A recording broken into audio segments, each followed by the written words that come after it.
कैसे पढ़ना है, क्या पढ़ना है, सब कुछ डिस्कस करेंगे। थोड़ा सा फ्लो में चलेगा और इतना भी अगर आपने जान लिया तो भी आप ब्रिगेडियर बन जाओगे, क्योंकि अब आप इन डायमेंशनल फार्मूले का यूज करना सीखोगे। यूज करने का तरीका क्या होगा, सब कुछ। परेशान ना हो, तसल्ली रखो, तसला बांधो। उन्होंने बोल दिया बच्चा फोर्स इक्वल्स टू में वेलोसिटी इनटू टाइम होता है। मैं एक टीचर हूँ और मैं जो बोलता हूँ वो सही है, तो तुम कहोगे जी गुरुजी।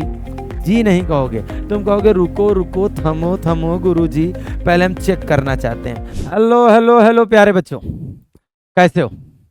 उम्मीद है सभी बच्चे मस्त होंगे, तंदुरुस्त होंगे और जबरदस्त होंगे। तो आज से अपनी एक नई सीरीज स्टार्ट हो रही है जिसका नाम है शून्य सीरीज 2025। क्या बात है, आपके मांग पर आप कितना अच्छा ग्रो कर सकते हो क्लास 11th पर, ये सब कुछ सोचकर हम लोगों ने फाइनली जो लॉन्च किया है वो है शून्य series for 11th science students के लिए। ये सीरीज होगी और इसमें हम लोग हर चैप्टर के आपको शॉर्ट्स देंगे। शॉर्ट्स का मतलब वन शॉर्ट होगा। इसमें सारी की सारी प्रॉब्लम्स हम लोग डिस्कस करेंगे, बहुत लॉन्ग नहीं होगा। और हमारे अवध वाले बच्चों के लिए क्या गजब की सीरीज है, फुल रिवीजन करेंगे अपनी चीजों को और बस ग्रो करेंगे, भविष्य में आगे बढ़ेंगे। इसीलिए सीरीज लाई गई आपके लिए। तो हर एक बच्चा कंसंट्रेशन के साथ पढ़ेगा, हर एक बच्चा ग्रो करेगा और हर एक बच्चा अच्छी सोच लेकर चलेगा। तो बच्चों, इस शून्य सीरीज में हम लोग आज के दिन क्या बात करने वाले हैं, डायमेंशनल एनालिसिस और error analysis, that means Bimi विश्लेषण, और प्रतिशत त्रुटि, दैट मीन्स त्रुटि विश्लेषण के बारे में बात करने वाले हैं। तो इंपॉर्टेंट सीरीज है, आराम से पढ़िए। क्लास 11th अच्छा होगा, मिड टर्म के एग्जाम अच्छे जाएंगे। कुल मिला के क्लास 12th में आने से पहले अपना क्लास 11th जबरदस्त भोकाल मचाने वाला है। ठीक है, तो आओ बच्चों, इस सीरीज की शुरुआत करते हैं अपने फिजिक्स के मास्टर के साथ। मैं आपका शुभ चिंतक, मैं आपका फिजिक्स का टीचर जय सर। कैसे पढ़ना है, क्या पढ़ना है, सब कुछ डिस्कस करेंगे। थोड़ा सा फ्लो में चलेगा, क्योंकि एक प्रकार का हम शून्य सीरीज कह सकते हैं, एक रिवीजन भी होगा। ठीक है, जिन बच्चों ने ऑलरेडी पहले से पढ़ रखा है उनके लिए मैं बोल रहा हूं ना, एक वरदान है ये, और हर एक बच्चा कंसंट्रेशन के साथ पढ़ेगा। तो चलो बच्चों, फिर बातों को बहुत ज्यादा ना करते हुए स्टार्ट करते हैं आज की कुछ टॉपिक्स और अच्छी तरीके से पढ़ते हैं। सबसे पहले तो हम लोग आज बात क्या करने वाले, सबसे पहले तो आज हम लोग बात करने वाले हैं, सबसे पहले हम लोग आज बात करने जा रहे हैं डायमेंशनल एनालिसिस के बारे में।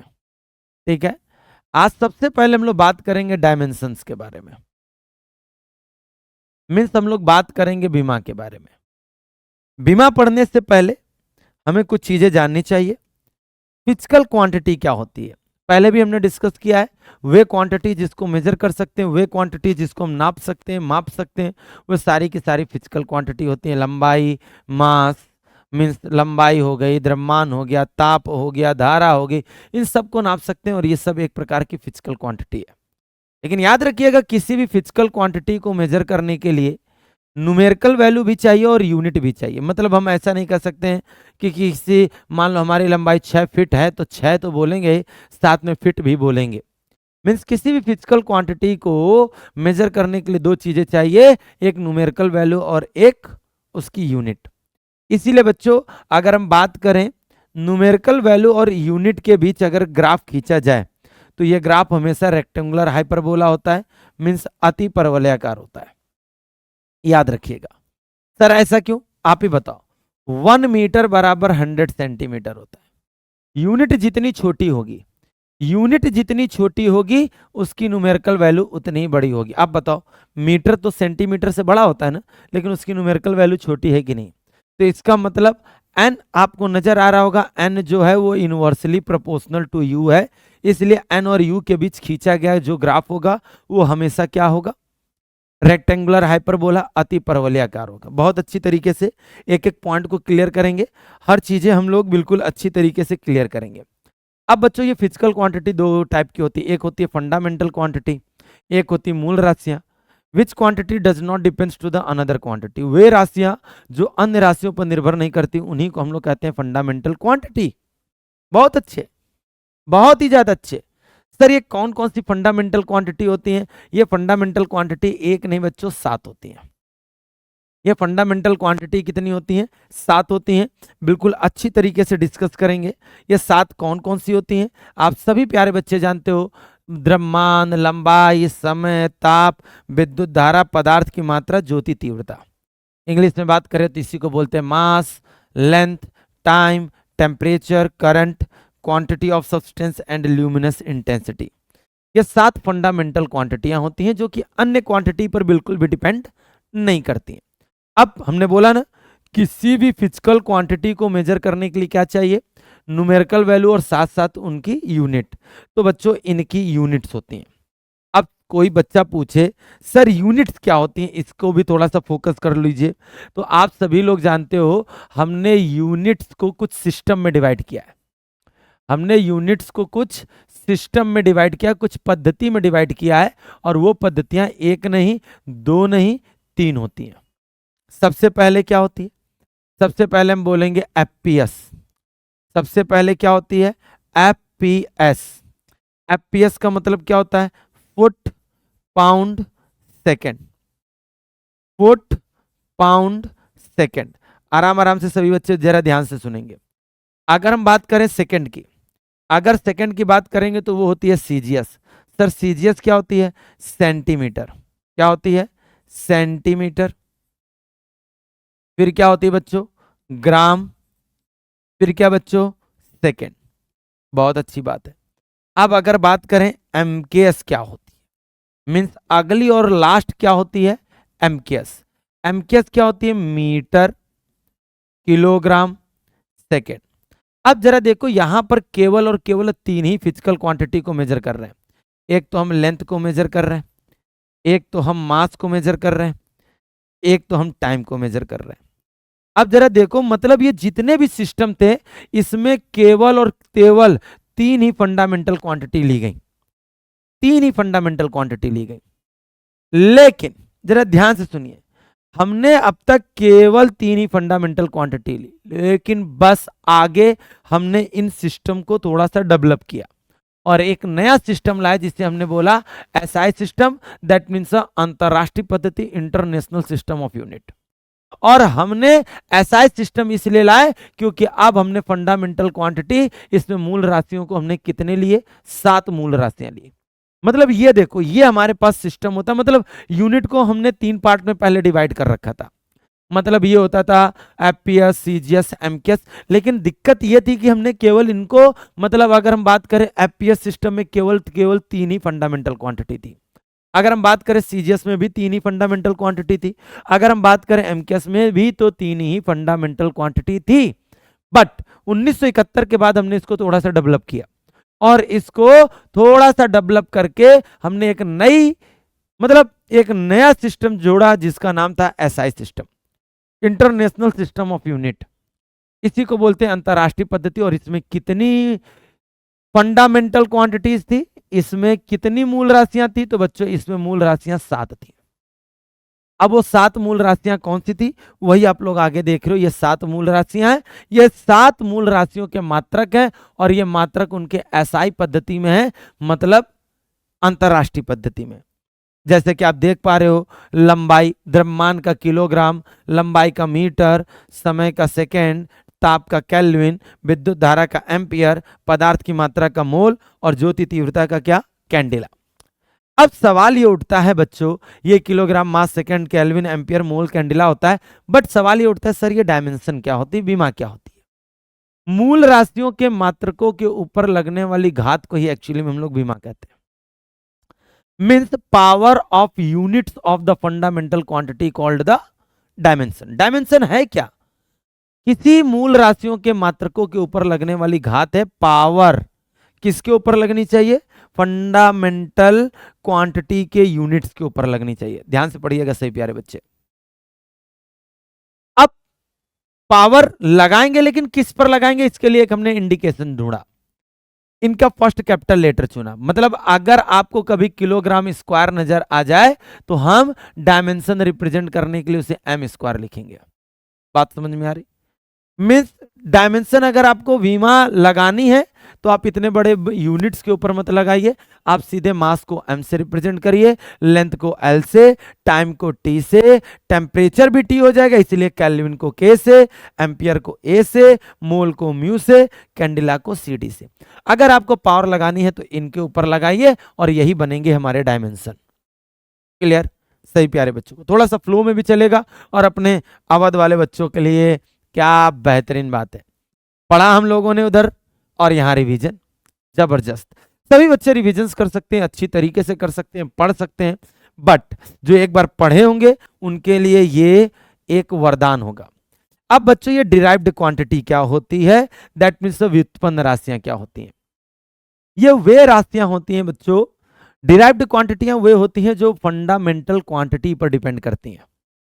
Which quantity depends on fundamental quantity called the derived quantity।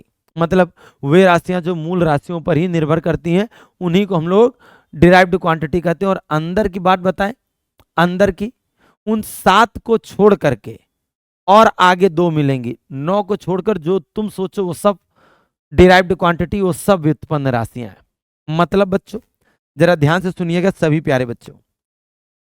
जैसे अगर हम बात करें व्युत्पन्न राशियां क्या होती हैं, हमारे पास एरिया होता है, एरिया बोल सकते हो, वॉल्यूम बोल सकते हो, आराम आराम से देखिएगा, आप डेंसिटी बोल सकते हो, जल्दीबाजी थोड़ी सी नहीं होगी, आप स्पीड बोल सकते हो, स्पीड बोल दो या वेलोसिटी बोल दो, आप जो बोलना हो। हम कुछ बेसिक चीजों को केवल पढ़ाएंगे, ठीक है। हम ऐसा नहीं कहेंगे अब 11th के बच्चे को अगर हम बोल्ट्जमैन कांस्टेंट पढ़ाने लगे तो पूछेगा ना सर बोल्ट्जमैन कांस्टेंट है क्या।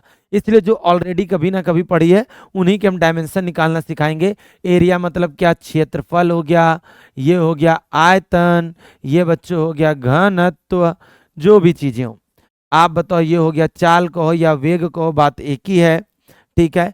अगर हम आपसे पूछे बच्चों त्वरण, क्या त्वरण मतलब एक्सेलरेशन क्या होता है, मीन्स त्वरण होता है। अगर हम आपसे पूछे बच्चों फोर्स क्या होता है, फोर्स का मतलब क्या होता है, बल होता है। बोलो यस और नो। क्लियर? तो आप बताओ, बहुत अच्छी बात होगी। क्षेत्रफल का क्या होता है, सबसे पहले क्षेत्रफल बराबर क्या होती है, लेंथ इनटू में ब्रेथ, यही तो होता है बच्चों, यही होता है कि नहीं, लंबाई इनटू में चौड़ाई। अब बताओ लंबाई किस में नापते हो, लेंथ किस में नापते हो, मीटर में। किस में नापते हो, मीटर। तो मीटर का डायमेंशनल फार्मूला एल होता है और ब्रीथ भी मीटर में नापती है तो एल, और एल दोनों मिलेगा तो क्या हो जाएगा, एल स्क्वायर। बहुत अच्छी तरीके से एक एक बच्चा ध्यान से सुनेगा। वैसे वॉल्यूम की जगह हम लोग क्या लिख सकते हैं, लेंथ इनटू में ब्रेथ इनटू में हाइट, यही तो पढ़ते हो बच्चों। अब आप बताओ, सभी मीटर में नापे जाते हैं तो सभी का dimensional formula L L L, तो तीनों को मिला दोगे तो एल की पावर 3। याद रखिएगा डायमेंशनल फार्मूले से हम यूनिट भी निकाल सकते हैं। आप बताओ, इसको मीटर स्क्वायर लिख सकते हैं, इसको मीटर क्यूब लिख सकते हैं, ठीक है। बहुत अच्छी बात है। आप जरा ध्यान से सुनिएगा सही प्यारे बच्चे, जल्दीबाजी बिल्कुल भी नहीं करने वाले, मस्त से पढ़ो, जबरदस्त तरीके से पढ़ो। घनत्व की अगर बात करेंगे तो घनत्व बराबर क्या होता है, द्रव्यमान बटे में आयतन। द्रव्यमान बटे में क्या होता है, आयतन। आराम से पढ़िएगा, द्रव्यमान क्या होगा m, आयतन क्या होगा l की पावर 3। तो आप बताओ m l की पावर माइनस क्या होगी 3। क्लियर? सही बच्चों को। अब आप बताओ, द्रव्यमान मीन्स वही मास लिख सकते हो आप लोग, मास अपॉन में वॉल्यूम, जो ऐसा भी हो, ठीक है। स्पीड की जगह हम लोग क्या लिख सकते हैं, डिस्टेंस अपॉन में टाइम। डिस्टेंस अपॉन में टाइम, डिस्टेंस की जगह हम लोग क्या लिख सकते हैं, मीन्स दूरी, दूरी बटे में क्या होता है, समय। अच्छा आप सभी लोग बताओ, दूरी किस में नापी जाती है, दूरी मीटर में नापी जाती है तो मीटर का डायमेंशनल फार्मूला एल और टाइम का टी, दोनों को मिला दोगे तो एल टी की पावर -1। बोलो कोई दिक्कत है, कोई प्रॉब्लम है, होनी तो नहीं चाहिए। एक्सेलरेशन किसे कहते हैं, वेग परिवर्तन की दर को त्वरण कहते हैं। वेग परिवर्तन की दर को मतलब ऊपर होता है change in velocity, change in velocity, यही तो होता है, चेंज इन वेलोसिटी अपॉन में क्या, टाइम। सीधी सी बात बताओ, वेग परिवर्तन की दर, वेग का परिवर्तन, वेग की क्या होती है, अभी अभी ऊपर निकाला है अपने, एल टी की पावर -1, और टाइम की क्या होगी, टी। तो आप बताओ एल टी की पावर -2 हो जाएगी। सही प्यारे बच्चे, बिल्कुल अच्छी तरीके से समझेंगे। उसी तरीके से फोर्स, फोर्स इक्वल टू में क्या होता है, मास इनटू में क्या, एक्सेलरेशन। ठीक है, मास का क्या होगा m, एक्सेलरेशन का देखकर बोलिए एल टी -2, तो दोनों को मिला दोगे तो मेरे प्यारे बच्चों एम एल टी -2 हो जाएगा। क्या इतनी बातें सभी को क्लियर है कि नहीं है? मतलब बेसिक बेसिक चीजें हम बता दे रहे हैं जिनका यूज होगा और निकालने का तरीका समझ जाओगे। वर्क इज इक्वल टू में फोर्स इंटू डिस्प्लेसमेंट होता है, कार बराबर बल गुणे विस्थापन होता है। तो फोर्स का क्या होगा, जरा ध्यान से सुनो, एम एल टी -2, डिस्प्लेसमेंट का क्या होगा एल, दोनों को मिला दोगे एम एल स्क्वायर टी -2 होगा। बोलो यस और no, M L square T -2 होगा, ये होगा हमारा वर्क। बोलो कोई प्रॉब्लम, बोलो कोई प्रॉब्लम, बोलो। तो ये हमने मतलब थोड़ा सा ओरली टाइप का हमने डायमेंशन पढ़ लिया, बट इतना इनफ है। और इतना भी अगर आपने जान लिया तो भी आप ब्रिगेडियर बन जाओगे, क्योंकि अब आप इन डायमेंशनल फार्मूले का यूज करना सीखोगे। यूज कैसे सर करेंगे, यूज करने का तरीका क्या होगा, सब कुछ परेशान ना हो, तसल्ली रखो, तसला बांधो। हम सबसे पहली बात तो, अगर आपको इतना भी डायमेंशन आ गया है, इतनी भी बीमारियां आ गई हैं, तो हम to check the correctness of an equation, ध्यान आया कि नहीं बच्चों, मतलब इसके द्वारा हम किसी भी फार्मूले को चेक कर सकते हैं, इसके द्वारा हम किसी भी फार्मूले को बना सकते हैं, और इसके द्वारा किसी भी फिजिकल क्वांटिटी को एक सिस्टम से दूसरे सिस्टम में बदल भी सकते हैं। जैसे अभी आपने पढ़ा foot pound, second MKS, FPS, CGS, मतलब इतने सारे यूज हैं अपने बीमा के। आओ जरा देखते हैं अपना अगला यूज क्या है। तो पहला यूज कराने जा रहे हैं अपने प्यारे बच्चों को, किसका, हम यूज कराने जा रहे हैं बच्चों, किसका, सही सूत्र की जांच करने में। मतलब सूत्र की जांच कैसे होती है, सूत्र की जांच कैसे होती है, आओ जरा सीखते हैं सूत्र की जांच कैसे करते हैं। हमको सपोज करो कि एक कोई फार्मूला दिया है, v इक्वल टू में अंडर रूट के अंदर 2gh, हमको बोला जा रहा है चेक करो ये फार्मूला सही है कि नहीं है। तो यहां पर v क्या है, स्पीड है, वेलोसिटी है, जो भी कहो। तो सबसे पहले हम लोग लेफ्ट हैंड साइड उठाएंगे, लेफ्ट हैंड साइड में लिखेंगे डायमेंशनल फार्मूला ऑफ v की बीमा निकालेंगे। क्या निकालेंगे, v की बीमा। और सभी लोग निकाल सकते हो क्योंकि v एक स्पीड है, और नहीं निकाल सकते हो तो मैंने बताया है एल टी -1। क्लियर। उसी तरीके से आप लोग लोगे right hand side, right hand side में लिखेंगे dimensional formula of under root 2gh। हम लोग 2gh की बीमा निकालेंगे, अंडर रूट लगाइए, 2 का कुछ होता नहीं, g एक्सेलरेशन है, ग्रेविटेशनल एक्सेलरेशन, गुरुत्वीय त्वरण, और गुरुत्वीय त्वरण का क्या होता है एल टी -2, हाइट का क्या होगा एल। तो आप बताओ एल टी की पावर माइनस हटाओ, रूट के अंदर आप लिख सकते हो एल स्क्वायर टी की पावर -2, तो मेरे प्यारे बच्चों एल टी की पावर -1 होगी। इस तरीके से हम किसी भी फार्मूले को चेक कर सकते हैं, किसी भी फार्मूले को।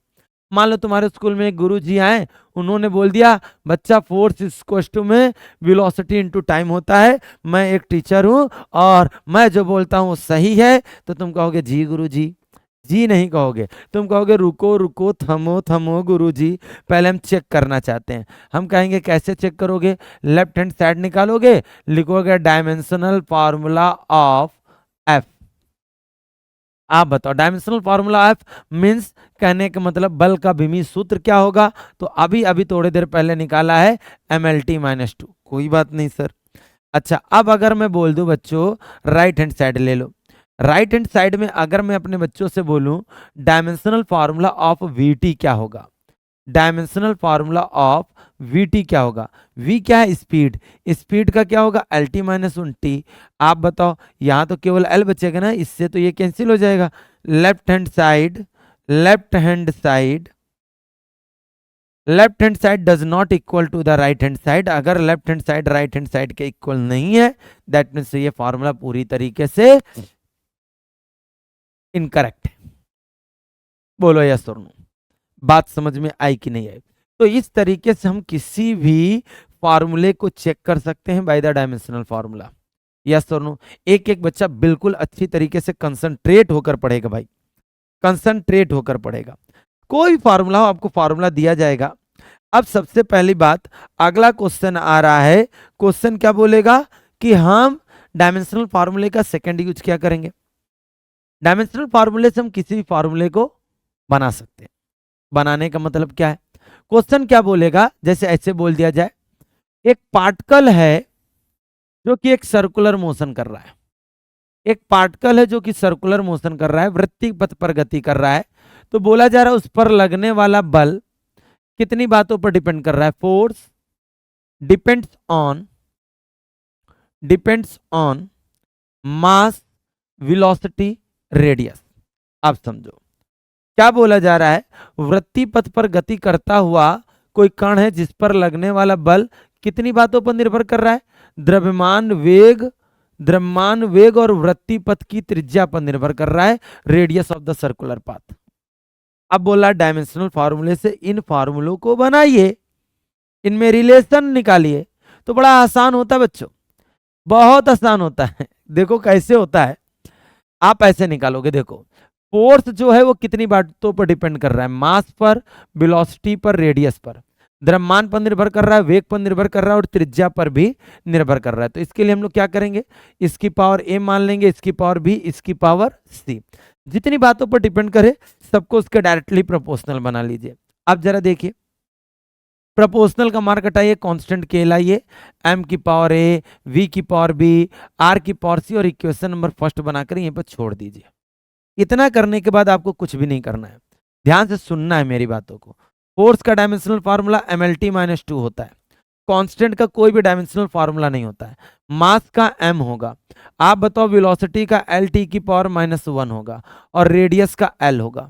आप जरा देखो, इसको लिख सकते हैं mlt-2। आप जरा देखो, इसको लिखेंगे m की पावर a, इसको लिखेंगे l की पावर b, t की पावर -b, इसको लिखेंगे l की पावर क्या, c। बोलो कोई दिक्कत है? आप जरा देखो, आप बताओ mlt-2। अब जरा देखो, m की पावर a, l की power b plus c, t की पावर -b। इस तरीके से हम लोग क्या करते हैं बच्चों, पावर्स को ऐड कर लेते हैं। क्या किया हमने, देखो सीधी सी बात, हमने देखा कि कोई क्वांटिटी कितनी बातों पर डिपेंड करती है, सबको उसका डायरेक्टली प्रोपोर्शनल बना लो, उसकी पावर कंसिडर कर लो a b c।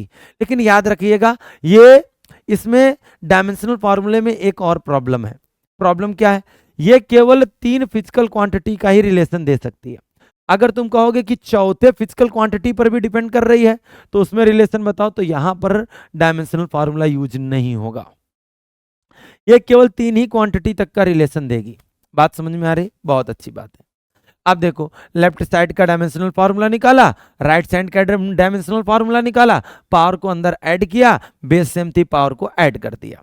ठीक है, अब जरा देखो, अब हम क्या बोलेंगे, कंपेरिजिंग the power on both side, दोनों साइड में पावर की कंपैरिजन करेंगे। पावर की क्या करेंगे, comparison, comparison of power, comparison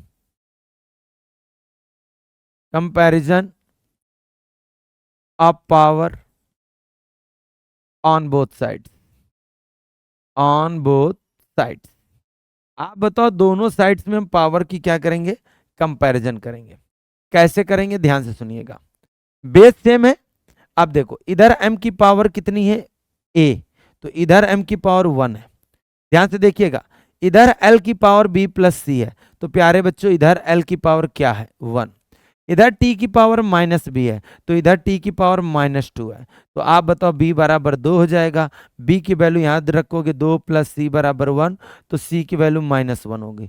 अब a b c की वैल्यू निकालकर सीधे इक्वेशन नंबर फर्स्ट में पुट कर दो और लिखो this value putting in equation first, in equation first. चलो भाई पुट करते हैं। अब चलो, f = में k, m की पावर a है तो a की वैल्यू आई है 1, आई है। चलो, v की पावर b है तो b की वैल्यू आई है 2, आई है। r की पावर c है तो c की वैल्यू आई है -1।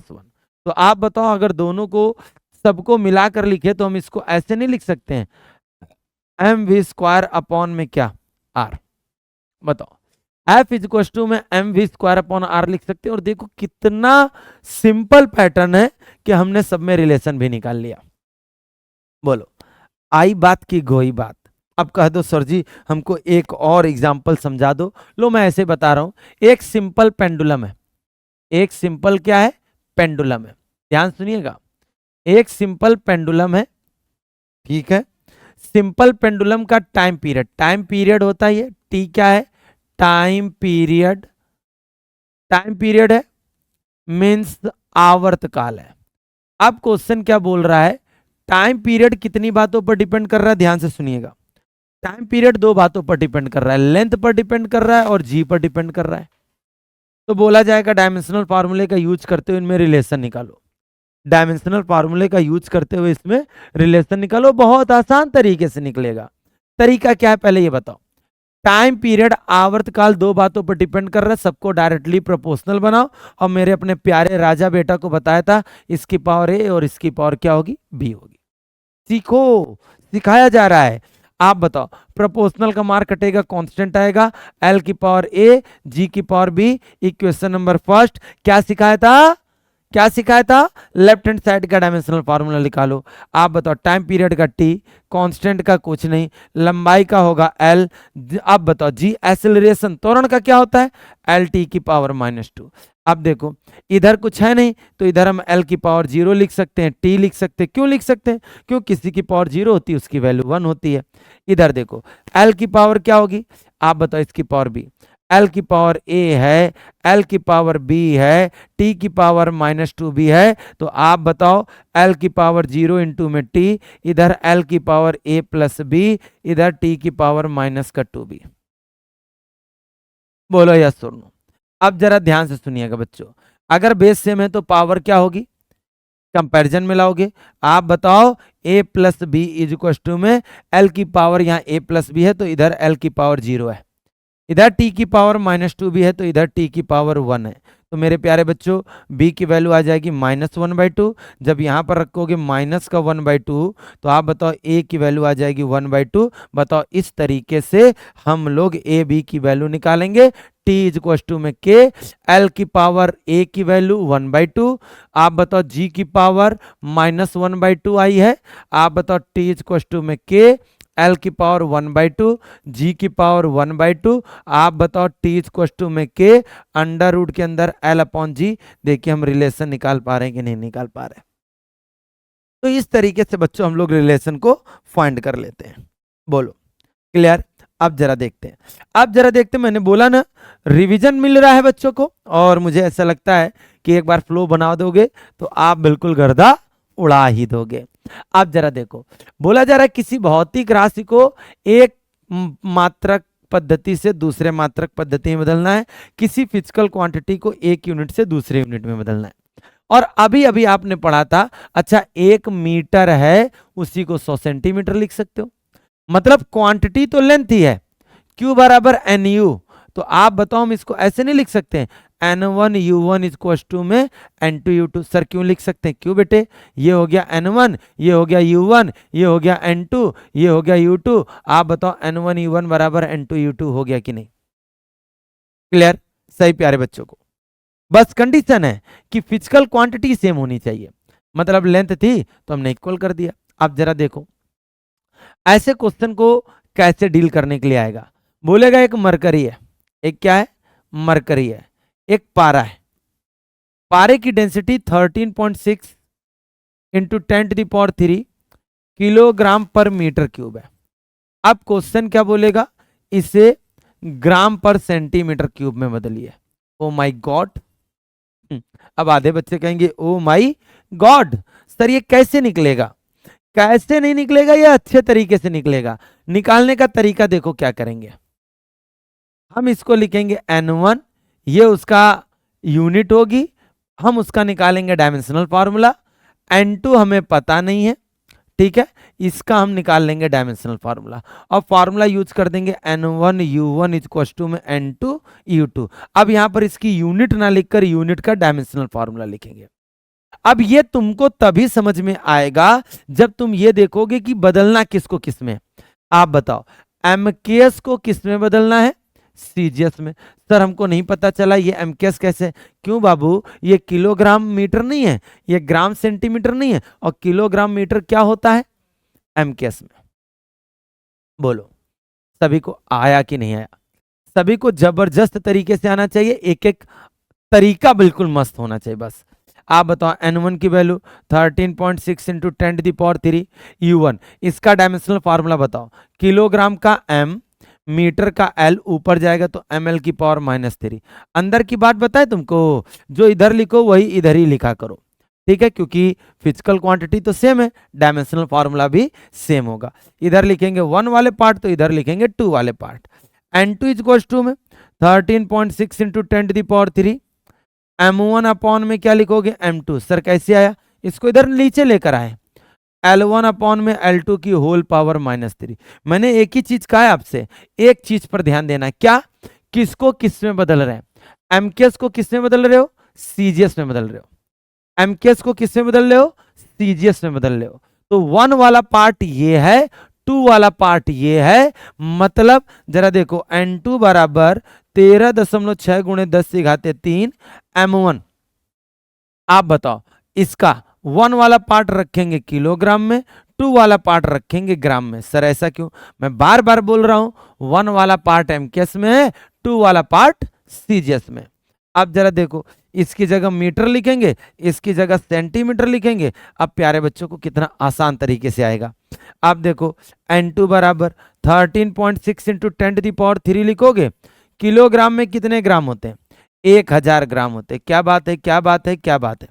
आप बताओ ग्राम, ऊपर से ऊपर है मीटर, तो ऊपर लिखेंगे 100 सेंटीमीटर, नीचे लिखेंगे सेंटीमीटर। अब आप ही बताओ, सेंटीमीटर से सेंटीमीटर कैंसिल, ग्राम से ग्राम भी कैंसिल, तो मेरे राजा, मेरा बाबू सोच कर बताएगा 13.6 इंटू 10⁻³। अब देखो इसको लिखेंगे 10⁻³ इंटू में, इसको लिखेंगे 10⁻² की होल पावर -3। तो n2 की value 13.6 into 10⁻6 into 10⁻⁻6। Now this से दिस कैंसिल। आप बताओ 13.6। अब प्यारे बच्चों आंसर कैसे दोगे? आंसर दोगे 13.6 इंटू 10⁻³ किलोग्राम पर मीटर क्यूब, किसके इक्वल होगा? 13.6 ग्राम पर सेंटीमीटर क्यूब के बराबर होगा। बोलो प्यारे बच्चों, बोलो, एक एक बच्चा जबरदस्त तरीके से पढ़ेगा। क्या इतनी बात समझ में नहीं आई सभी को? सर प्रैक्टिस थोड़ी सी और हो जाए तो बहुत अच्छी बात होगी। हो जाए, मुझे कोई प्रॉब्लम है ही नहीं, मुझे कोई प्रॉब्लम नहीं है। जैसे कोई बच्चा कह दे, मान लो बच्चों 980 सेंटीमीटर, सॉरी ठीक है, सेंटीमीटर पर सेकंड स्क्वायर को किस में कन्वर्ट करना है? मीटर पर सेकंड स्क्वायर में। तो सबसे पहले आपको क्या करना होगा? आपको लगाना होगा n1 u1 इक्वल टू में n2 u2, और सबसे पहले आप लोग फोकस करोगे, देखोगे कि कौन किस में कन्वर्ट हो रहा है। तो ये देखो, ये बच्चों सीजीएस है, इसका मतलब फर्स्ट वाला पार्ट सीजीएस है, इसको बदलना किस में है? एमकेएस में, मतलब 2 वाला पार्ट एमकेएस में। चलो n1 की वैल्यू कितनी होगी? 980। इसका डायमेंशनल फार्मूला होगा LT-2। n2 पता नहीं, LT-2। एक ही चीज बताई थी, इधर 1 वाला पार्ट तो इधर 2 वाला पार्ट। n2 इक्वल टू में 980। आप बताओ L1 अपॉन L2, आप बताओ T1 अपॉन T2 की होल पावर -2। अब जरा देखो यहां पर कंसंट्रेशन क्या है, देने वाली बात है। आपकी फर्स्ट वाला पार्ट क्या है? सीजीएस, और यह है लेंथ का डायमेंशनल फार्मूला, लंबाई का, और लंबाई सीजीएस में सेंटीमीटर होती है, एमकेएस में मीटर होती है। जबकि ये सेकंड होगा, ये भी क्या होगा? सेकंड होगा। नाउ दिस से दिस कैंसल, n2 बराबर 980। आप बताओ ऊपर सेंटीमीटर, नीचे क्या होगा? 100 सेंटीमीटर। बोलो कोई दिक्कत है? आप बताओ, सेंटीमीटर सेंटीमीटर कैंसिल। आप बताओ 980 बटे में आएगा 100, तो n2 की वैल्यू आएगी बच्चों 9.8। तो आंसर कैसे लिखोगे सही बच्चे? 980 सेंटीमीटर पर सेकंड स्क्वायर 9.8 मीटर पर सेकंड स्क्वायर के क्या होगा? बराबर होगा। इस तरीके से बच्चों हम लोग सोल्यूशन करते हैं। बात आई है कि गई है? क्लियर है? तो स्पीड में भी मिल रहा है और हम चीजों को क्लियर भी कर पा रहे हैं। अब अवध वाले बच्चे कहेंगे ओ माय गॉड, अब सर हमको कुछ समझ में आया है। तो बेटा आएगा, चलो आ जाओ। अब ये समांगीता का सिद्धांत क्या होता है? देखो, वही फिजिकल क्वांटिटी जोड़ी जाती है, घटाई जाती है या इक्वल रखी जाती है जिनके डायमेंशनल फार्मूले आपस में इक्वल होते हैं। सर मैटर नहीं समझ में आया? मतलब अगर v बराबर A T plus B T square plus C T cube लिखा है, तो केवल वही क्वांटिटी जोड़ी, मतलब अगर ये क्वांटिटी इसके साथ जुड़ी है तो क्यों जुड़ी है? क्योंकि इनका डायमेंशनल फार्मूला, इनकी विमाएं आपस में बराबर होंगी। इसका डायमेंशनल फार्मूला इसके इक्वल होगा। अरे v का डायमेंशनल फार्मूला किसी के भी डायमेंशनल फार्मूले के इक्वल हो जाएगा। सीधी सी बात समझो, अगर कोई फिजिकल क्वांटिटी आपस में जोड़ी जा रही, घटाई जा रही है तो या फिर बराबर है, तो उनके डायमेंशनल फार्मूले इक्वल होंगे। मतलब कहने का, यहां पर v का डायमेंशनल फार्मूला ए टी के इक्वल होगा, यहां v का dimensional formula B T square के इक्वल होगा, यहां पर v का dimensional formula C T cube के इक्वल होगा। बोले बात समझ में आई सभी को? अगर इतना आ गया तो देखो a बराबर v अपॉन में t लिखोगे। आप बताओ v का dimensional formula L T minus one और टाइम का क्या होगा t, मिला के लिखोगे तो एल टी की पावर माइनस टू। ए का डायमेंशनल फार्मूला आया कि नहीं आया? सही प्यारे बच्चों को, यहाँ देखो b बराबर लिखोगे v अपॉन में टी स्क्वायर, तो आप बताओ v, इसका आएगा एल टी की पावर माइनस वन और आएगा t की पावर टू, तो आप बताओ एल टी की पावर माइनस थ्री आएगा। इधर क्या आएगा?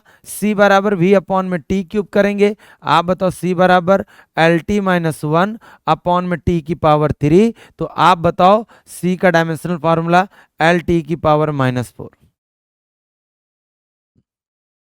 बोलो कोई दिक्कत है क्या? कोई प्रॉब्लम है क्या? किसी भी बच्चे को कोई भी प्रॉब्लम है तो बोले। क्लियर सभी को? अब कुछ अच्छा, कुछ बच्चे कह रहे होंगे सर कुछ प्रैक्टिस हो जाए, आ जाओ प्रैक्टिस कराते हैं। देखो p प्लस ए अपॉन में वी स्क्वायर है, ब्रैकेट में v minus B equal to में आर टी है। ध्यान से सुनो, यहां पर v क्या है? वॉल्यूम है। यहां पर v क्या है? वॉल्यूम मतलब आयतन है। यहां p क्या है? प्रेशर है। यहां p क्या है? प्रेशर है। ठीक है, दाब है। बोला है a और b का डायमेंशनल फार्मूला बताओ। तो हमने क्या बोला? अगर कोई दो फिजिकल क्वांटिटी ऐड हो रही तो उनके डायमेंशनल फार्मूले आपस में क्या होंगे? इक्वल होंगे। तो मेरे प्यारे बच्चों, यहां पर p plus A upon V square है, तो p का dimensional formula a upon V square के इक्वल होगा। तो आप बताओ a बराबर p वी स्क्वायर लिखोगे, आप बताओ p का डायमेंशनल फार्मूला क्या होगा? अब कुछ बच्चों को p का आता नहीं होगा, तो देखो दाब बराबर होता है बल बटे में क्षेत्रफल, फोर्स अपॉन एरिया। फोर्स का क्या होता है? M L T minus two, area का क्या होता है? L square. कैंसिल हो जाएगा, तो आप बताओ M L minus one T minus two हो जाएगा। तो आप बताओ प्रेशर का क्या होगा? M L minus one T minus two, volume का एल की पावर थ्री का होल स्क्वायर। तो आप बताओ मिलाकर लिखो M L minus one, M L minus one T minus का टू, एल की पावर बच्चों सिक्स। तो आप बताओ ए बराबर होगा एम एल की पावर फाइव टी की पावर माइनस टू। देखो हम यहाँ से ए का डायमेंशनल फार्मूला निकाल पाए। अगर कोई बच्चा कहे कि सर जी बी का भी निकालो, तो हम बी का निकाल लेंगे ना, v बराबर बी, क्योंकि v किसके साथ माइनस हो रहा है? b के साथ। तो आप बताओ b का डायमेंशनल फार्मूला l की पावर थ्री के इक्वल होगा। इस तरीके से हम a और b का डायमेंशनल फार्मूला निकालते हैं। हाँ कुछ अलग बात है, कंपिटिटिव में आपको ऐसे ही बोला जा सकता है a अपॉन b का डायमेंशनल फार्मूला बताओ। तो देखो एम एल की पावर फाइव, टी की पावर माइनस टू, आप बताओ अपॉन में l की पावर थ्री, कैंसिल करोगे, आप बताओ M L square T minus two. ये पूछ सकता है ए अपॉन बी का डायमेंशनल फार्मूला किसके इक्वल होता है? और मत भूलिए बच्चों, ये किसी और के नहीं, वर्क के इक्वल होता है, क्योंकि ये कार्य का ही तो डायमेंशनल फार्मूला होता है। बोलो यस सर नो? बहुत अच्छे, बहुत अच्छे, जबरदस्त जबरदस्त बच्चे। अब कुछ ऐसे भी हमारे पास क्वेश्चंस आते हैं बच्चों। क्या आते हैं? कुछ ऐसे भी क्वेश्चंस आते हैं। ऐसे क्वेश्चन को बल वेग समय को अगर मूल मात्रक मान लिया जाए, अवध वाले बच्चे तो खुश हो गए होंगे, सर जी इसका ट्रिक वाला तरीका बताइएगा। तो ट्रिक वाला तरीका क्या है? अगर फोर्स वेलोसिटी टाइम को फंडामेंटल क्वांटिटी मान लिया जाए तो मास का डायमेंशनल फार्मूला क्या होगा? मतलब अब बड़ा प्रॉब्लम है भाई, बड़ा प्रॉब्लम है। अच्छा बताओ, force equal to mass into में एक्सेलरेशन जानते हो? ट्रिक से ही बताते हैं, क्योंकि बच्चे फिर कमेंट करने लगेंगे गुरुजी ट्रिपल तरीका बताते हो। आप बताओ F बराबर m, इसकी जगह change in velocity, velocity upon में टाइम नहीं लिख सकते, चेंज इन वेलोसिटी। आप बताओ हमको मास का निकालना है, एफ टी आप बताओ अपॉन में v। अब आप बताओ अगर फोर्स को ही फंडामेंटल क्वांटिटी मान लिया जाए तो फोर्स का डायमेंशनल फॉर्मूला F होगा, टाइम का T होगा, V का V होगा, और V ऊपर जब आएगा तो उसे लिखेंगे FTV की पावर -1। कैसा रहा बच्चों, कैसा रहा बच्चों, क्लियर है? ये वाले कॉन्सेप्ट से ज्यादा अच्छी तरीके से हम लोग क्लियर कर लेते हैं। अब जरा देखो बच्चों, अब बोला जा रहा है, क्वेश्चन सेम है, फोर्स वेलोसिटी टाइम को अगर हम फंडामेंटल क्वांटिटी में कंसीडर कर ले तो बोला एनर्जी का क्या होगा। ओ माय गॉड, अच्छा आप बताओ एनर्जी ही तो वर्क डन के इक्वल होती है, बोलो आप बताओ, ऊर्जा ही कार्य के बराबर होती है, और कार्य बराबर होता है बल गुणे विस्थापन। अब जरा देखो, अब जरा देखो, बल विस्थापन की जगह वेग इंटू समय नहीं लिख सकते हो, वेग वेलोसिटी इंटू टाइम। अरे बोलो भाई, वेलोसिटी इक्वल्स टू में क्या होता है, डिस्प्लेसमेंट अपॉन में टाइम, तो डिस्प्लेसमेंट की जगह वेलोसिटी इनटू टाइम नहीं लिख सकते हो गया। एनर्जी का डायमेंशनल फार्मूला पूछ रहा था, फोर्स का एफ, वेलोसिटी का भी, टाइम का टी। बताओ बच्चे खुश, बच्चे खुश कर दो सर जी, ऐसा रिवीजन और लाओ, पटाख से 1-1.5 घंटे के अंदर 2-2 चैप्टर का तैयार। जबरदस्त जबरदस्त। लेकिन एक एनसीईआरटी का क्वेश्चंस भी बताना चाहेंगे हम, एक एनसीईआरटी का बोल रहा है ऊर्जा का मात्रक कैलोरी है और जो कि 4.2 जूल के इक्वल है। ध्यान से सुनिएगा, क्वेश्चन अच्छा है। अब ये क्या बोल रहा है कि जहां 1 जूल, जूल को ये किस में कन्वर्ट कर रहे हैं, 4.2 किलोग्राम मीटर स्क्वायर अपॉन में सेकंड स्क्वायर, सेकंड की पावर -2 दी है। बोला था यूनिट ऑफ हीट और energy is calorie, it is equal to the 4.2, ये एनर्जी की यूनिट है, बट उसको 4.2 जूल ना लिखकर इस फॉर्म में लिखा जा रहा है। ठीक है, अब क्या बोल रहा है, suppose we use the system of unit in which, अब बोल रहा है अब हम एक ऐसी यूनिट इस्तेमाल कर रहे हैं जिसमें द्रव्यमान का मात्रक अल्फा केजी है। अब देखो द्रव्यमान का मात्रक क्या है, अल्फा केजी, अल्फा केजी है। लंबाई का क्या है, देखो आराम से समझना, यह है मास, ये क्या है मास, आराम से पढ़ना, जल्दीबाजी नहीं करनी हमको। फिर उन्होंने क्या बोला, लेंथ क्या है, जरा आराम से समझो। लेंथ को उन्होंने क्या बोला, द्रव्यमान अल्फा केजी है, लेंथ बीटा मीटर है। ओ माय गॉड, जैसे होता नहीं 1 मीटर बराबर 100 सेंटीमीटर, तो ये क्या कह रहा है 1 केजी इक्वल टू में अल्फा केजी है, बात खत्म करो। इस फॉर्मेट में बोल रहा है, एनसीईआरटी का क्वेश्चन है। और फिर बोल रहा है टाइम किसके इक्वल है, जरा ध्यान से सुनिएगा, टाइम, टाइम आराम से समझेंगे, टाइम गामा सेकंड है, गामा क्या है, सेकंड है। तो बोल रहा है प्रूफ करो कि ये होगा हमारी नई यूनिट, कर लेंगे, तरीका हमारा चेंज नहीं होगा। सर कौन सा तरीका, N1 U1 इक्वल टू में N2 U2, ध्यान दीजिएगा, N1 की वैल्यू 4.2। अब बताओ एनर्जी का डायमेंशनल फॉर्मूला क्या होगा, ml² T की पावर -2, यही तो होगा, ml² T की पावर -2। क्या तरीका बताया था, N2, इधर भी लिखो ml² T -2, जल्दीबाजी नहीं है, इधर 1 वाला पार्ट तो इधर 2 वाला पार्ट, N2 बराबर 4.2। आप बताओ M1 अपॉन में क्या लिखोगे, M2, L1 अपॉन में क्या लिखोगे, L2, T1 अपॉन में क्या लिखोगे, T2 की होल पावर -2, N2। आप बताओ 4.2, आप बताओ M1, M1 की जगह अगर किलोग्राम लिखोगे तो M2 की जगह अल्फा किलोग्राम लिखना पड़ेगा, बस यही समझना था, क्योंकि अब तक एमकेएस और सीजीएस चलता था, अब यह एमकेएस सीजीएस नहीं बोल रहा है, बोल रहा है जो किलोग्राम है वो अल्फा किलोग्राम के इक्वल है। तो देखो ये है हमारा 1 वाला पार्ट और ये हमारा 2 वाला पार्ट, तो आप बताओ इसकी जगह अल्फा केजी, आप बताओ मीटर इसकी जगह, तो इसकी जगह बीटा मीटर, इसकी जगह स्क्वायर है, इसकी जगह सेकंड, तो इसकी जगह गामा सेकंड। बोलो कि होल पावर -2, दिस से दिस, दिस से दिस, दिस से दिस क्या हो जाएगा, कैंसिल। तो N2 की वैल्यू क्या आएगी मेरे प्यारे बच्चों की, आप बताओ 4.2। अल्फा ऊपर जाएगा तो अल्फा की पावर -1, बीटा ऊपर जाएगा तो बीटा की पावर -2, अगर गामा ऊपर जाएगा तो -1 होगा और माइनस माइनस प्लस गामा की पावर 2। देखिए n2 की वैल्यू निकल आई जो मांग रहे थे 4.2, अल्फा की पावर -1, बीटा की पावर -2 एंड गामा की पावर 2। देखिए, बोलो क्लियर है कि नहीं है? क्लियर है कि नहीं? तो हमने देखिए 45 मिनट्स में हमने अपने डायमेंशनल फार्मूले को पूरी तरीके से 22 पेजेस में रिवाइज कर चुके हैं। बोलो यस और नो। सही प्यारे बच्चों को आया कि नहीं आया? अब बात करते हैं बच्चों एरर के बारे में। ओहो हो। अब ये एरर क्या होती है?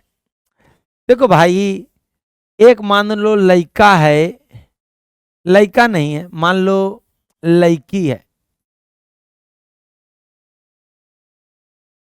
ये है Meenu madam.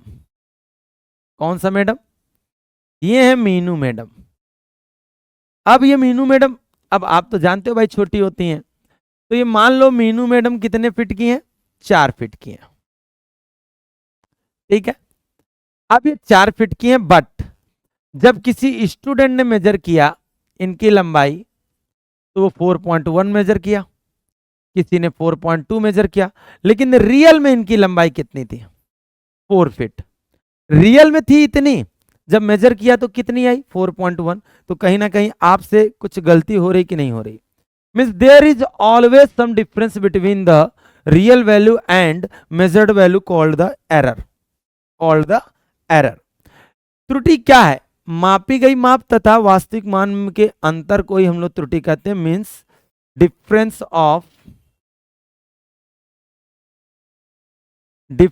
Of real value and measured value.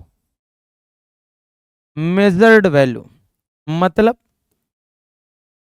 वास्तविक मान, वास्तविक मान तथा मापी गई माप के अंतर को त्रुटि कहते हैं।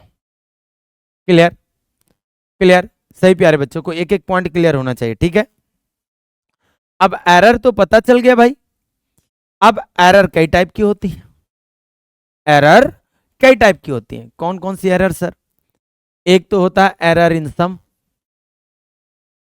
एरर इन सम।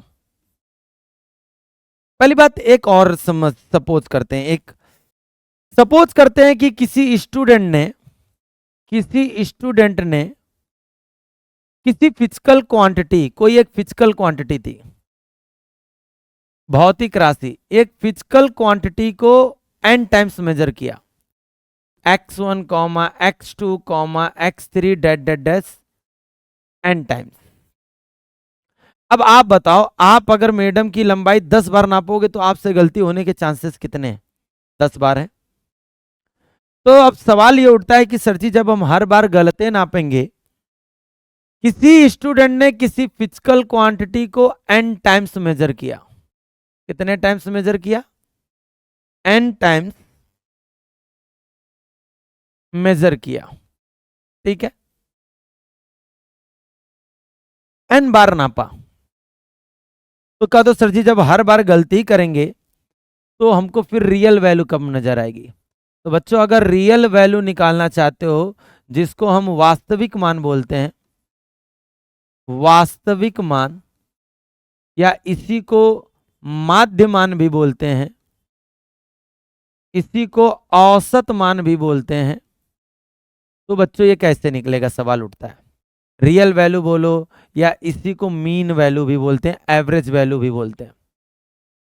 तो रियल वैल्यू निकालने के लिए आपको करना होगा x1 प्लस x2 प्लस का डेट डेट डैश एक्सन अपॉन में लिखना होगा n। इस तरह आप जितना ज्यादा मेजर करो उतने ज्यादा चांसेस हैं, उतने ज्यादा चांसेस है कि आप रियल वैल्यू के पास पहुंचोगे। कैसे? उसकी मीन वैल्यू निकाल लो, उसकी एवरेज वैल्यू निकाल लो, पदों का योग बटे पदों की संख्या, सम ऑफ फंक्शन अपॉन में नंबर ऑफ फंक्शन। ठीक है, फिर इसके बाद आपसे क्या पूछ सकता है? एब्सोल्यूट एरर क्या होता है? एब्सोल्यूट एरर मतलब अगर आपसे पूछा जाए सर निरपेक्ष त्रुटि क्या होती है, तो ध्यान से सुन लो, difference between real value and measured value, मतलब वास्तविक मान तथा मापी गई माप के अंतर को ही हम लोग एब्सोल्यूट एरर कहते हैं। मतलब आपसे गलती होने के चांसेस कितने बार है, एन बार। वो गलती कैसे निकालोगे, रियल वैल्यू से मेजर्ड वैल्यू माइनस करोगे, रियल वैल्यू से मेजर्ड वैल्यू माइनस करोगे, रियल वैल्यू से मेजर्ड वैल्यू माइनस करोगे, कितनी बार, एन बार। तो आपको एन बार होने वाली गलतियां आपको पता चल जाएंगी। बोलो प्यारे बच्चों, ध्यान से सुनिएगा, क्लियर। एन बार जब नापोगे, एन बार, तो ये होगा एब्सोल्यूट एरर। अब कुछ बच्चों को लग रहा होगा सर ये तो जरूरी नहीं कि मैडम की हाइट हर बार हम 4.1 नापे, हो सकता है किसी स्टूडेंट ने 3.9 भी नापी होगी, पॉसिबल है। तो सर यहां से तो फिर वैल्यू पॉजिटिव भी आ सकती है, निगेटिव भी आ सकती है, क्योंकि 4 में से 4.1 अगर माइनस करेंगे तो आप बताओ रियल वैल्यू मैडम की कितनी थी, 4, नापी कितनी 4.1, तो आंसर नेगेटिव आएगा। अगर किसी ने 3.9 नापी तो आंसर पॉजिटिव आएगा। तो बिल्कुल परेशान ना होइए, absolute error, absolute error can be, absolute error can be negative और पॉजिटिव, नेगेटिव और पॉजिटिव। हमारा जो एब्सोल्यूट एरर है वो पॉजिटिव भी हो सकता है और नेगेटिव भी हो सकता है, पॉजिटिव भी हो सकता है और नेगेटिव भी हो सकता है, इस बात को याद रखिएगा। अब इतना निकालने के बाद एक और चीज पूछ सकता है आपसे, मीन एब्सोल्यूट एरर कैसे निकलेगा, मीन एब्सोल्यूट एरर, ध्यान से पढ़िए बच्चों, मतलब औसत, औसत निरपेक्ष त्रुटि क्या होगी। ध्यान से देखिएगा, अगर औसत निरपेक्ष त्रुटि निकालने की बातें आई, देखो बच्चों पढ़ो तुम हमसे 100 बार, पीपीटी फॉर्मेट नहीं देंगे हम आपको, सब कुछ लिख कर ही समझाएंगे, जबरदस्त तरीके से समझाएंगे। आप सोचो कि हम लिखा लिखा लेकर आए उसी पर टिक करें, तो ऐसा नहीं होगा। सब चीजें एक एक चीज को क्लियर करोगे। अगर हम इसकी भी मीन वैल्यू निकालना चाहे तो मीन वैल्यू निकालने का तरीका क्या होता है, आप ही बताओ। जितनी भी वैल्यू होगी हम उसको ऐड करेंगे, लेकिन हम उसको मॉड में लिखेंगे। सर ऐसा क्यों, क्योंकि बेटा हम निगेटिव नहीं लेकर चलते हैं। क्योंकि निगेटिव इसलिए लेकर नहीं चलते हैं, चाहे कम नापो तो भी तुमने गलती की, ज्यादा नापो तो भी तुमने गलती की, तो गलतियां कभी घटेंगी नहीं। तो याद रखिएगा हम इसमें निगेटिव मार्क कभी नहीं इस्तेमाल करेंगे। मॉड इसीलिए लिया जा रहा है कि अगर कोई वैल्यू निगेटिव है तो उसको भी हमें किस में लेना है, पॉजिटिव में। तो आप बताओ, पदों का योग बटे पदों की संख्या, सम ऑफ फंक्शन अपॉन में नंबर ऑफ फंक्शन करके हम क्या निकाल लेंगे, mean absolute error. Mean absolute error के बाद आपसे पूछा जाएगा फ्रैक्शनल एरर, बताओ कौन सा एरर, फ्रैक्शनल एरर।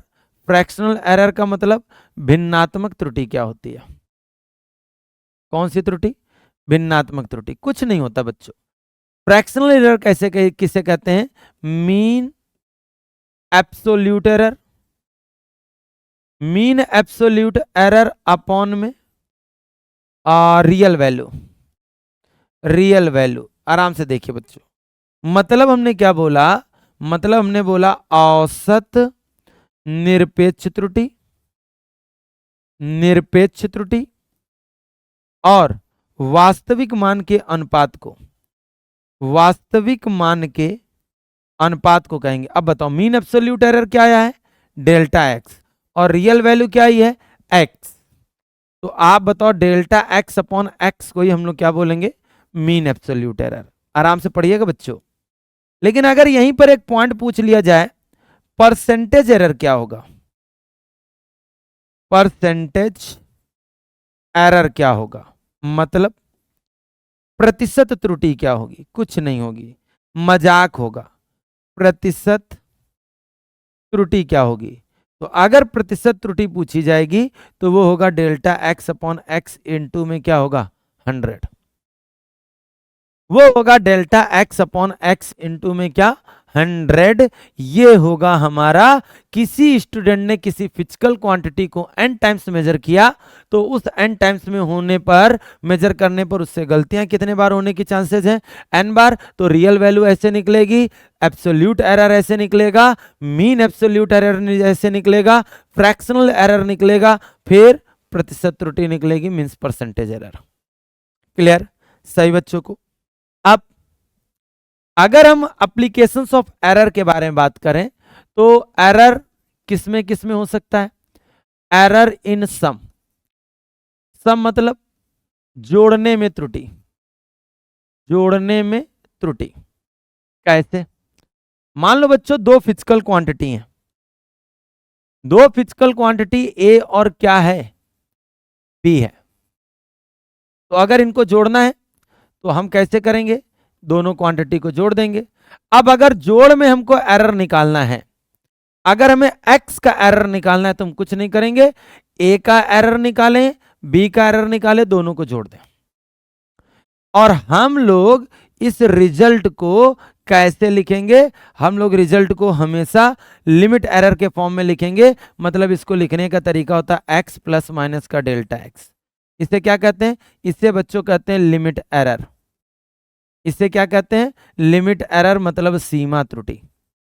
सीमा त्रुटि मतलब ऐसा नहीं होता है कि मान लो एक रॉड की लेंथ 2 प्लस माइनस का 0.3 है, आप बताओ दूसरे रॉड का लेंथ 3 प्लस माइनस का 0.2 है। अगर दोनों रॉड को आपस में जोड़ दिया जाए तो इसकी लिमिट एरर बताओ। तो दोनों रॉड को अगर जोड़ोगे तो पहले L निकालोगे, L1 प्लस L2 मतलब 2 प्लस 3, तो आप लिखोगे 5, फिर डेल्टा L निकालोगे, delta L1 plus delta L2। याद रखिएगा ये उसकी रियल वैल्यू होगी, ये उसमें होने वाली मैक्सिमम एरर होगी, अधिकतम त्रुटि। तो आप बताओ ये L1 तो ये उसका एरर 0.3 प्लस 0.2, तो आप बताओ सीधे सीधे आंसर आ जाएगा 0.5। तो आप बताओ जब दोनों रॉड को जोड़ दिए हो तो अब आप बताओ इसकी लिमिट एरर क्या होगी। लिमिट एरर कैसे निकालोगे, लिमिट एरर निकालने का तरीका होगा L प्लस माइनस का डेल्टा L, मीन्स कहने का मतलब 5 प्लस माइनस का 0.5, यही होगा आंसर। बात समझ में आई सभी को, सही प्यारे बच्चों को। तो इसको कहते हैं हम लोग सीमा त्रुटि। अगर आपसे पूछा जाए फ्रैक्शनल एरर निकालो, क्या निकालो, फ्रैक्शनल एरर। अगर आपसे बोल दे भिन्नात्मक त्रुटि निकालो, कौन सी त्रुटि, तो भिन्नात्मक त्रुटि निकालने का तरीका होता है delta x upon x into में 100। डेल्टा एक्स की वैल्यू क्या होगी, delta A plus delta B upon में ए प्लस बी। वेरी गुड, 100 नहीं होगा सॉरी, क्योंकि फ्रैक्शनल एरर है। लेकिन अगर आपसे पूछ दे परसेंटेज एरर बताओ, ओ माय गॉड, अगर आपसे परसेंटेज एरर पूछेगा तो परसेंटेज एरर कैसे निकलता है, delta x upon x into में 100। तो मेरे राजा बोलोगे क्या, delta A plus delta B upon में ए प्लस बी इंटू में क्या होगा 100। तो बोलो भैया प्रतिशत त्रुटि निकालनी आई कि नहीं आई, प्रतिशत त्रुटि निकालनी आई कि नहीं आई। क्लियर है सही प्यारे बच्चों को। इसी तरीके से अगर एरर इन सब्ट्रैक्शन पूछा जाए, मतलब घटाने में त्रुटि पूछी जाए, तो अब तो दिक्कत है भाई। कोई दिक्कत नहीं, अरे मेरे राजा कोई दिक्कत नहीं। सर क्यों नहीं दिक्कत, हमको तो दिक्कत हो रही, अब तुमको दिक्कत हो रही तो हम उसमें क्या कर देंगे भैया। अगर कुछ बच्चों को इसमें दिक्कत हो रही तो क्यों हो रही, आइए जरा देखते हैं। मान लो कोई दो फिजिकल क्वांटिटी ए और बी है, अब इनको माइनस करना है। सर माइनस कैसे होगा, ये तो डिपेंड करता है कि क्वेश्चन क्या है। मान लो ये कोई रॉड है, रॉड की लेंथ 10 सेंटीमीटर, इसकी लंबाई खींचकर 12 कर दी गई। बताओ लंबाई कितनी बढ़ गई, लेंथ कितनी इंक्रीज हुई, 2। माइनस किया कि नहीं किया। इसलिए याद रखिएगा अगर कोई दो फिजिकल क्वांटिटी ए और बी है और उनका क्या करना है, उनको क्या करना है, उनको करना है हमको सब्ट्रैक्ट। तो सब्ट्रैक्ट कैसे होगा, x बराबर लिखेंगे a माइनस का b। क्या लिखेंगे, a माइनस का b। सभी प्यारे बच्चे जरा गौर करेंगे तो आप बताओ इसकी एरर कैसे निकालोगे आप। अगर एरर डेल्टा x की निकालनी है तो a की एरर और बी की एरर। और याद रखिएगा एरर कभी भी घटाई नहीं जाती है, कभी नहीं घटाई जाती। अब जरा देखो, अब आंसर कैसे लिखेंगे, आंसर कैसे लिखेंगे, सभी लोग लिखेंगे कैसे, x प्लस माइनस का डेल्टा x किस फॉर्मेट में लिखेंगे, लिमिट एरर के फॉर्मेट में लिखेंगे। बोलो यस और नो, इसको कहते हैं सीमा त्रुटि। सर समझ में नहीं आया, एक बार एग्जाम्पल हो जाए। तो बेटा एग्जाम्पल क्यों नहीं हो जाए, अरे मेरे बाबू देखो एग्जाम्पल क्या है। मान लो एक रॉड की लेंथ है 2 प्लस माइनस का 0.3, इस रॉड की लेंथ इंक्रीज होकर 5 प्लस माइनस का 0.2 कर दी गई। तो आप बताओ ये है L1, ये है क्या L2। तो बोल रहा है इंक्रीज इन लेंथ निकालो, तो निकालोगे L2 माइनस L1, 5 माइनस 2 मतलब 3 आएगा। और फिर निकालोगे L का एरर, उसके लिए L1 की एरर और L2 की एरर दोनों को जोड़ोगे, मतलब 0.3 प्लस 0. क्योंकि ये उसकी एरर होती है, तो जोड़ोगे तो 0.5 आएगा। तो आंसर क्या दोगे आप, आंसर देने का तो तरीका यही है ना, L प्लस माइनस का डेल्टा L, मतलब आंसर दोगे 3 प्लस माइनस का 0.5, यही बच्चों आंसर होगा। बोलो, प्लस माइनस ये बताता है कि ये वैल्यू या तो रियल वैल्यू के ऊपर एरर हो सकती है और या तो रियल वैल्यू के नीचे हो सकती है। अब जरा यहीं पर ध्यान से सुनो बच्चों, अगर फ्रैक्शनल एरर पूछा जाए, कौन सा एरर, फ्रैक्शनल एरर, तो आप ही बताओ फ्रैक्शनल एरर कैसे निकलेगा। भाई तरीका ही होता है डेल्टा एक्स अपॉन में एक्स। डेल्टा एक्स की वैल्यू क्या होगी, डेल्टा बी प्लस ए, जो लिखो अपॉन में, ओ sorry, delta A plus delta B upon में ए माइनस का बी। बोलो यस और नो। लेकिन अगर हम आपसे पूछ ले परसेंटेज एरर क्या होगा, फ्रैक्शनल एरर मतलब बदलो भिन्नात्मक त्रुटि, भिन्नात्मक त्रुटि। ओ माय गॉड, लेकिन मेरे लल्ला को, मेरे बाबू को अगर पूछा जाए परसेंटेज एरर कैसे निकालना पड़ेगा, तो आप बताओ परसेंटेज एरर निकालने का तरीका क्या होता है, प्रतिशत त्रुटि निकालने का तरीका क्या होता है। मुझे ऐसा लगता है सभी बच्चे को आएगा, क्या, डेल्टा एक्स अपॉन में एक्स इंटू में 100। अब मुझे लगता है कि सभी आंसर बोल पाएंगे, क्या, delta A plus delta B upon में ए माइनस बी इंटू में क्या होगा 100। बोलो यस और नो। सभी प्यारे बच्चों को आया कि नहीं आया, एक एक प्यारे बच्चों को आना चाहिए। बोलो आया कि नहीं आया, सभी बच्चे बिल्कुल जोर और शोर के साथ बोले। तो ये हमने कुछ एप्लीकेशंस पढ़ रहे हैं, ठीक है। अब अगर हमें गुणा और भाग चाहिए, तो गुणा और भाग एक साथ हम पढ़ ले रहे हैं एक ट्रिक से। मतलब अगर हम प्रोडक्ट और डिवीजन में एरर निकालना चाहते हैं, तो देखो क्या करते हैं, तरीका सीखना। जैसे y बराबर ए स्क्वायर बी अपॉन में सी क्यूब लिखा है, सुनना, तो इसका y का फ्रैक्शनल एरर कैसे निकालते हैं देखना, सुनना। y को लिखें, सबसे पहले देखो कुछ बातें याद रखो मेरी, हमेशा दो क्वांटिटी के बीच हमेशा प्लस यूज होगा, माइनस का गेम नहीं होता यहां पर। दो क्वांटिटी के बीच प्लस यूज होगा, पावर हमेशा आगे लिख दी जाएगी। देखो कराते हैं, डेल्टा वाई अपॉन में वाई। अब आप बताओ ये हम क्या निकाल रहे हैं, ये हम निकाल रहे हैं फ्रैक्शनल एरर, मतलब हम निकाल रहे हैं भिन्नात्मक त्रुटि, भिन्नात्मक त्रुटि। जरा ध्यान से सुनेंगे सभी लोग, हमने क्या बोला, पावर को आगे लिखो, पावर को आगे लिखो, अगली क्वांटिटी लिखने से पहले प्लस लिखो, डेल्टा बी अपॉन में बी। अगली क्वांटिटी लिखने से पहले प्लस लगाओ, पावर आगे लिखो, डेल्टा सी अपॉन में सी। अब कई बच्चों को करने लगे बाउंस हो गया, कोई बात नहीं, आंखें बंद करो, आंखें बंद करो। इसी में हम परसेंटेज एरर बता दे रहे हैं। कौन सा एरर, परसेंटेज एरर। अगर हम बच्चों, अगर हम बोले प्रतिशत त्रुटि क्या होगी, प्रतिशत त्रुटि, तो देखो उसको करने का तरीका देखना।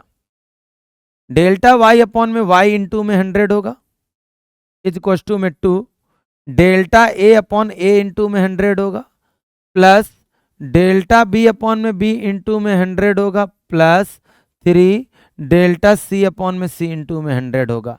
अरे बस तरीका सीखो, क्या 100 का दोनों साइड में मल्टीप्लाई कर दो, सर नहीं आया, नहीं आया, आ जाओ। अच्छा एक और एग्जांपल करते हैं। इसी तरीके से अगर हम s बराबर ए बी स्क्वायर अपॉन में सी क्यूब दे दे तो क्या कहोगे? लो, अंडर रूट के अंदर डी भी दिए दे रहे हैं। अच्छा, किसी की पावर अगर अगर अंडर रूट का मतलब है तो इसका अंडर रूट लगा है तो उसका मतलब उसकी पावर क्या है? 1/2। चलो सीधे सीधे सीखो परसेंटेज एरर।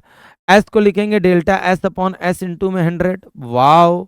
आप बताओ delta A upon A into में 100। वाओ। प्लस हमने बोला ना अगली अगली अगली क्वांटिटी लिखने से पहले प्लस, अगली नहीं बोल रहे, नेक्स्ट नेक्स्ट क्वांटिटी लिखने से पहले प्लस, पावर को आगे लिखेंगे डेल्टा बी अपॉन में बी इंटू में 100 प्लस पावर को आगे लिखेंगे 3 डेल्टा सी अपॉन में सी इंटू में 100, फिर क्या लिखेंगे? प्लस, हमने बोला ना माइनस का कोई खेल नहीं होता। डी की पावर 1/2 है, 1/2 का मतलब सॉरी डी की पावर 1/2, पावर आगे आ जाएगी डेल्टा डी अपॉन में डी इंटू में 100। तो आओ बच्चों सीखते हैं परसेंटेज एरर। ये है हमारे पास परसेंटेज एरर कंप्लीट। बोलो क्लियर है सभी को? सही प्यारे बच्चों को एक एक पॉइंट क्लियर होना चाहिए।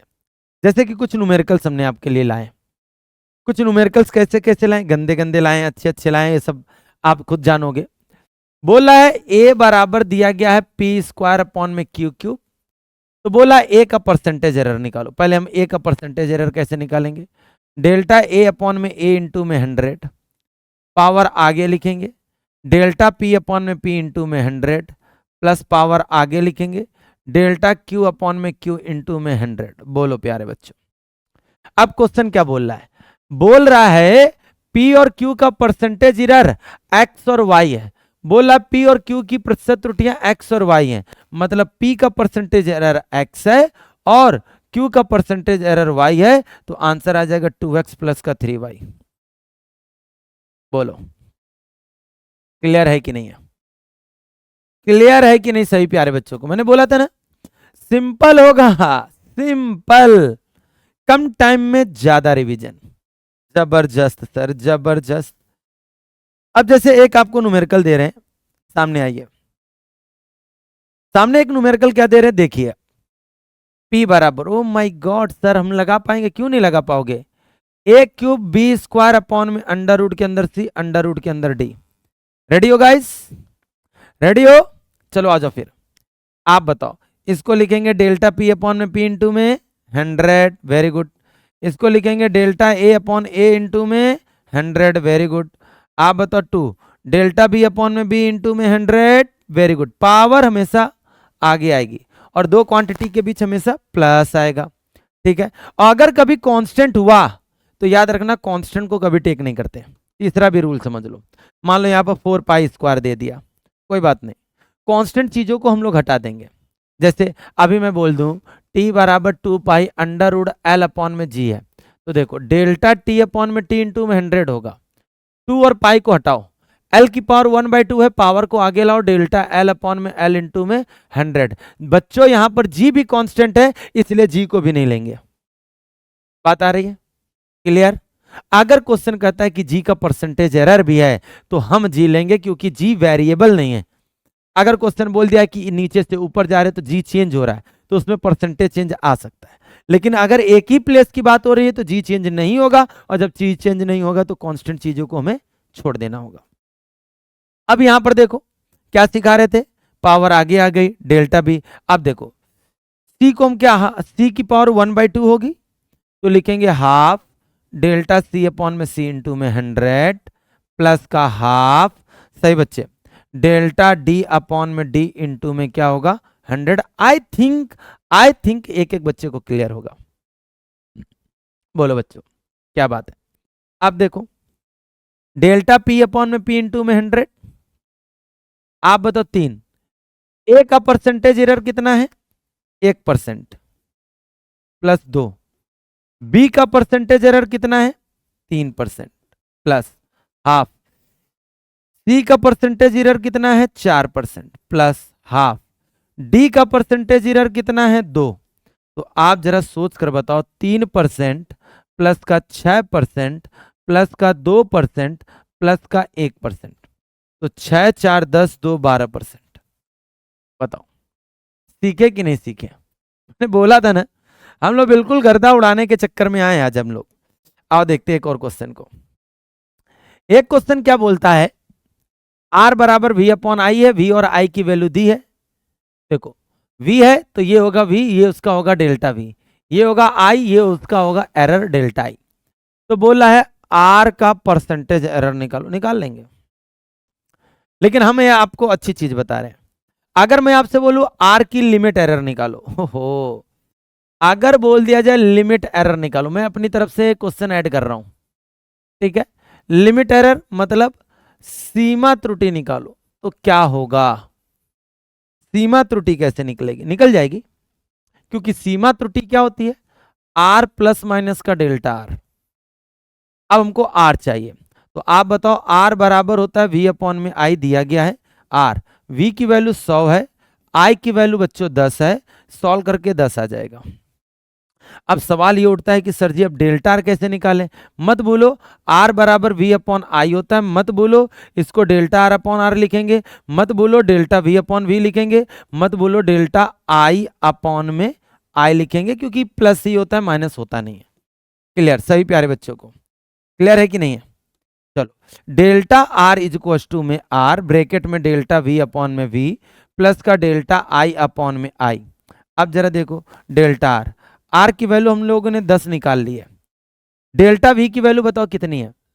5 प्लस का 100, प्लस डेल्टा आई की वैल्यू 0.2 अपॉन में 10, पॉइंट हटाना 100 नीचे आ जाएगा।